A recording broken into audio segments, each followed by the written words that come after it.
የዛ ሰዓት በግድ በገንዘብ ና ብላችሁ ገዝታችሁት እንዲገዛችሁ አታረጉትም። ገንዘብን ብቻ አላማና ኢላማ አርጎ ሲሰራ ነው። don't save what is left after spending, spend what is left after saving። እናንተ እዛ ቦታ ላይ መክፈታችሁ ማተር የሚያደርገው ነገር ምንድነው? ስኬት is not sprint, it's a marathon። ይሄ የአብዛኞቻችሁ ችግር ነው። የራሳችሁ የሆነ ቢዝነስ ክሬት ማድረግ ትፈልጋላችሁ። ለምሳሌ ሱቅ ሊሆን ይችላል፣ ኦር ደግሞ ኦንላይን ፕሮዳክቶችን ሴል ማድረግ አስባችሁ ሊሆን ይችላል፣ ወይም ደግሞ ፋይናንሻሊ ኢንዲፔንደንት የሚያደርጋችሁን ማንኛውንም ስራ ልትሰሩ ትችላላችሁ። ግን እውነታው ይሄ ነው። ያን ስራ የምትሰሩት እናንተ ስራውን ስትሰሩ ስለሚያስደስታችሁ ወይም ደግሞ ያ አንድ ሰው ስራውን ሲሰራ ሲሳካለት ስላያችሁ ብቻ ሞቲቬትድ ሆናችሁ ወይም በመነሳሳት ያን ስራ ስትሰሩት አመት ባልሞላ ጊዜ ውስጥ ያ ቢዝነስ ፌል ያደርጋል። ይሄ የሆነበት ምክንያት እናንተ ሌዚ ስለሆናችሁ ወይም ደግሞ የመስራት ፍላጎት ስለሌላችሁ አይደለም። ስማርት ስላልሆናችሁ ወይም ብልጥ ስላልሆናችሁ አይደለም። ይሄ የሚሆነው እናንተ ቢዝነስ ከመጀመራችሁ በፊት ማወቅ ያለባችሁ ጠቃሚ ቲፖችን ባለማወቃችሁ ብቻ ነው። በዛሬው ቪዲዮ ቢዝነስ ከመጀመራችሁ በፊት ማወቅ ያለባችሁ 5 ጠቃሚ ቲፖችን ነው የምነግራችሁ ማለት ነው። አምስተኛው ደግሞ ለሁላችሁም የቢዝነስ ችግር ቁልፍ መፍትሄ የሆነችዋ 5ኛው ቲፕ ናት ማለት ነው። ስለዚህ ቪዲዮን እስከመጨረሻው እንድታዩት እጋብዛችሁ። መጀመሪያው ችግር ገንዘብ ነው። ገንዘብ ሲባል እናንተ ባሰባችሁት ወይ አይደለም። አብዛኛው ሰው የሚሰራው ችግር በመጀመሪያ በቢዝነስ ውስጥ የሚሰራው ችግር ቢዝነስን ሲጀምር ገንዘብና ገንዘብን ብቻ አላማና ኢላማ አርጎ ሲሰራ ነው። ኦፍ ኮርስ ገንዘብ ጠቃሚ ነው። ቢዝነስም ክሬት የተደረገው ገንዘብ ለማግኘት ነው። ነገር ግን ወደፊት ለሚመጡ ችግሮች ገንዘብ ብቻውን መፍትሄ ሊሆን አይችልም ማለት ነው። አስቡት፣ ወሩን ሙሉ እለት ተለት ሰርታችሁ በምታገኙት ትንሽዬ ትርፍ አለች አይደል? ከዛ በኋላ እነዚህ 3 ችግሮች ሲመጡባችሁ እስቲ አስቡ።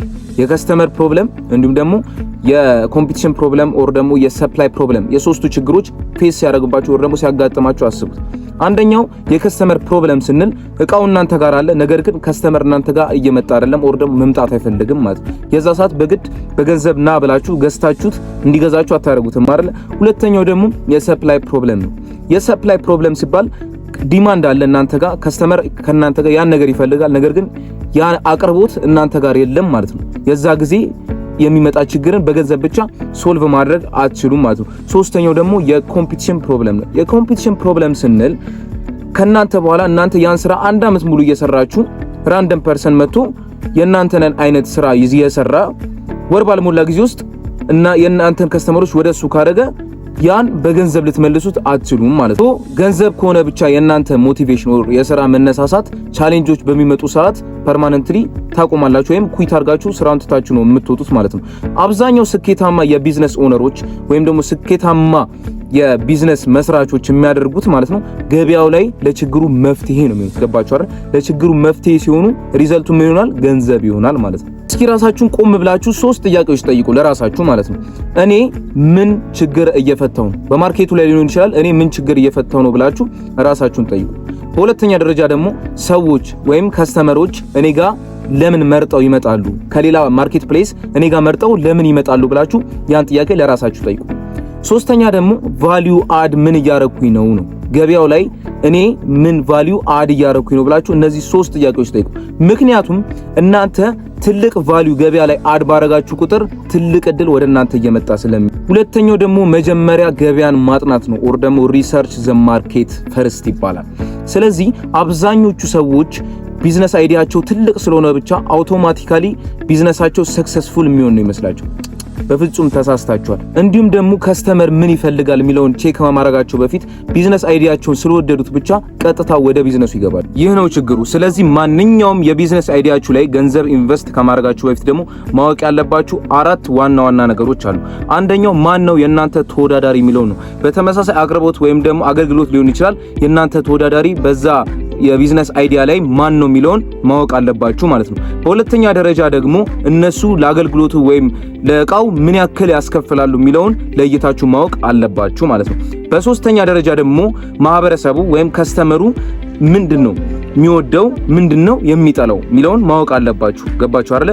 በአራተኛ ደረጃ ደግሞ እናንተ ይዛችሁት የመጣችሁት አቅርቦትን በይበልጥ ወይም በቂ የሆነ ፈላጊ ያለው ወይ የሚለውን ማወቅ አለባችሁ ማለት ነው። ከስተመር የእናንተ ነገር በደንብ አድርጎ ይፈልጋል የሚለውን ማወቅ አለባችሁ ማለት ነው። ለምሳሌ አንድ ኮፊ ሾፕ 10 ኮፊ ሾፕ ባለበት ቦታ ላይ ሄዳችሁ አንድ ኮፊ ሾፕ ብትከፍቱ እናንተ 11ኛው ኮፊ ሾፕ ሆናችሁ ማለት ነው።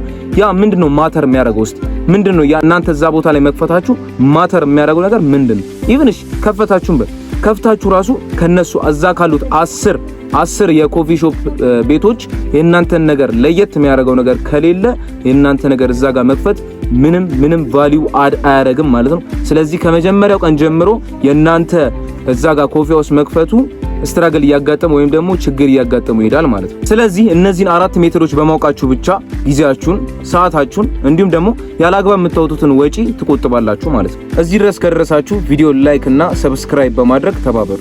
ሶስተኛው ደግሞ ገንዘባችንን እንዴት ማኔጅ ማድረግ እንዳለብን መማር። ስለዚህ በሶስተኛ ማወቅ ያለባችሁ ካሽ ፍሎ ይባላል። ካሽ ፍሎ ኢዝ ኪንግ ይባላል። ካሽ ፍሎ ማለት ገቢ፣ ወጪ፣ ትርፍ እንደዚህ የሚዞረው ማለት ካሽ ፍሎ ይባላል። አብዛኞቹ የቢዝነስ አይዲያዎች ፌል የሚያደርጉት መጥፎ ፕሮዳክትስ ብቻ ስላላችሁ አይደለም። አብዛኞቹ ቢዝነስ አይዲያዎች ፌል የሚያደርጉት ማለት ነው ገንዘባቸውን እንዴት ማኔጅ ማድረግ ስላልቻሉ የገንዘብ እጥረት አጋጥሟቸው ቢዝነሳቸው ፌል ያደርጋል ማለት ነው። ስለዚህ ገንዘባችንን እንዴት ማኔጅ ማድረግ አለብን ለሚለው ደግሞ እነዚህን 4 ዋና ነገሮች ማወቅ አለብን። አንደኛው ኢንካም ነው። ኢንካም ማለት ገቢያችን ነው። ዴሊ ኢንካም ሊሆን ይችላል፣ ዊክሊ ኢንካም ሊሆን ይችላል፣ መንዝሊ ኢንካም ሊሆን ይችላል፣ እንዲሁም ደግሞ ይርሊ ኢንካም ሊሆን ይችላል ማለት ነው። ሁለተኛው ደግሞ ወጪ ነው። ወጪ ማለት ቢዝነስ አይዲያውን በተመለከተ ወር ደግሞ ለቢዝነሱ የሚወጣን ወጪ ነው። ለእቃ ሊሆን ይችላል፣ እንዲሁም ደግሞ የቢዝነስ ጉዳዩን በሱ ዙሪያ ለሚወጡ ወጪዎችን እነሱን መደመር፣ ማስላት፣ መቀነስ መያዝ አለብን ማለት ነው የወጪያችንን። ሶስተኛው ደግሞ ትርፍ ነው። ትርፍ በቢዝነስ ውስጥ ግዴታ መታወቅ ያለበት ነገር ነው። ትርፋችንን ለማወቅ ደግሞ የገዛንበትን ከሸጥንበት ላይ ስንቀንስ ትርፋችንን እናገኛለን ማለት ነው።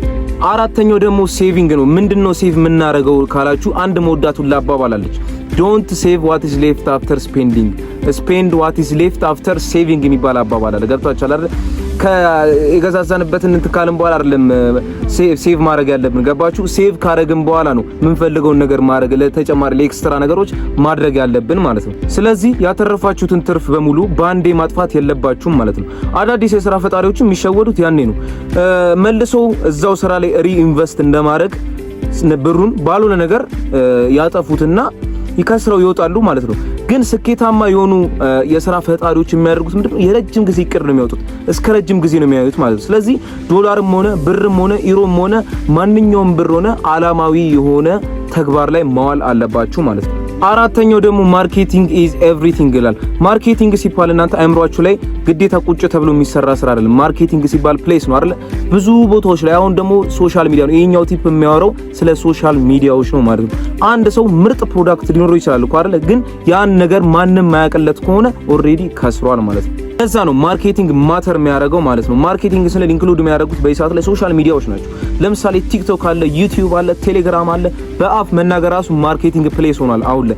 አብዛኛው እንደምታዩት አሁን ቲክቶክ ላይ ፕሮዳክታችሁን በጣም ያስተዋውቃል። ከዛ ክላይንት ይመጣል፣ ያናገራችኋል፣ ይገዛችኋል ምናምን። ስለዚህ ማርኬቲንግ ኦር ሶሻል ሚዲያ ይሄን ያህል ነው በማርኬቲንጉ ላይ በቢዝነስ ላይ ማተር የሚያደርገው ማለት ነው። ስለዚህ ሃው ቱ ኮሙኒኬት የሚለውን መማር አለባችሁ። አሁን ላይ ፕሮዳክት ብቻ አይደለም ሰው የሚገዛው፣ ለችግራቸው መፍትሄ የሆነ ነገር ስለሚገዙ መፍትሄያቸውን ደግሞ በሁሉም ዙሪያ ማዳረስ አለባችሁ ማለት ነው። አምስተኛውና ጠቃሚው ቲፕ ደግሞ ስኬት ጊዜን ይፈልጋል። ይሄ በጣም ጠቃሚ ሌሰን ነው። በደንብ አድርጋችሁ አዳምጡኝ። እዚህ ስኬት ጊዜን ይፈልጋል። አብዛኛው ሰዎች ውጤትን በሳምንት ወይም በወር ውስጥ ይጠብቃሉ። ያንን የሚያገኙ ከሆነ ያንን ስራ አቋርጠው ይወጣሉ። ሌሎቹ ግን ስኬታማዎቹ ከዚህ ለየት የሚያደርጋቸው ለዛ ነው። ስኬት ኢዝ ኖት ስፕሪንት ኢትስ አ ማራቶን ማለት ያ ነው። ገብቷችኋል አይደል? ስኬት የ100 ሜትር ሩጫ አይደለም። አንድ የሮጠህ የሚጨርሰው ነገር አለ። ኢትስ አ ማራቶን፣ ቀስ ያለ ስቴፕ ባይ ስቴፕ ደረጃ በደረጃ የሚሄድ ነገር ነው ጋይሶች። ስለዚህ ይሄ በጣም አስፈላጊ ሌሰን ነው፣ የምታውቁት የሚገባ ማለት። በቢዝነስ ዓለም ውስጥ ለመስራት ሞቲቬትድ የምትሆኑበት ቀን አለ፣ ወይም ደግሞ ጊቭ አፕ የምታደርጉበት ወይም ደግሞ እጅ የምትሰጡበት ቀን ይኖራል። ግን በዛ ሰዓት ላይ ከስተቱ እየተማረ እያሻሻለ ወደፊት መሄዱን የሚቀጥል ሰው የዛኔ አሸናፊ ይሆናል። ስለዚህ ማንኛውንም ቢዝነስ ከመጀመራችሁ በፊት እነዚህን 5 ነገሮች ማወቅ አለባችሁ ማለት ነው። አንደኛ ለገንዘብ ብላችሁ መጀመር የለባችሁ። ሁለተኛ ደግሞ ገበያውን አጥነታችሁ ነው መግባት ያለባችሁ። ሶስተኛ ደግሞ ገንዘባችሁን በአግባቡ እንዴት መያዝ እንዳለባችሁ ማወቅ አለባችሁ ማለት ነው። አራተኛ ደግሞ ማርኬቲንግ ነው። ማርኬቲንግ ሲባል ነግሬያችኋለሁ፣ ሶሻል ሚዲያ ነው። ጊዜው የሶሻል ሚዲያ ነው። ሶሻል ሚዲያ አጠቃቀማችሁን ማወቅ አለባችሁ። አምስተኛ ደግሞ ቢ ፔሸንት ኤንድ ቢ ኮንሲስተንሲ ይባል። ትግስተኛ ሆነ ኮንሲስተንት ሆነ ስራው ላይ ቀጥል ማለት ነው። ገብቷችኋል አይደል? ስለዚህ ለእናንተ የጠቀማችሁ ሌሰን የትኛው ነው? ኮሜንት ላይ ለውቀው። ቪዲዮን ከወደዳችሁት ላይክ፣ ሼር፣ ሰብስክራይብ ማድረግ እንዳረሱ። እንደዚህ አይነት የቢዝነስ አይዲያ ላለውም ቪዲዮን ሼር አድርጉለት ማለት ነው። ቪዲዮን ስለተመለከታችሁት አመሰግናለሁ።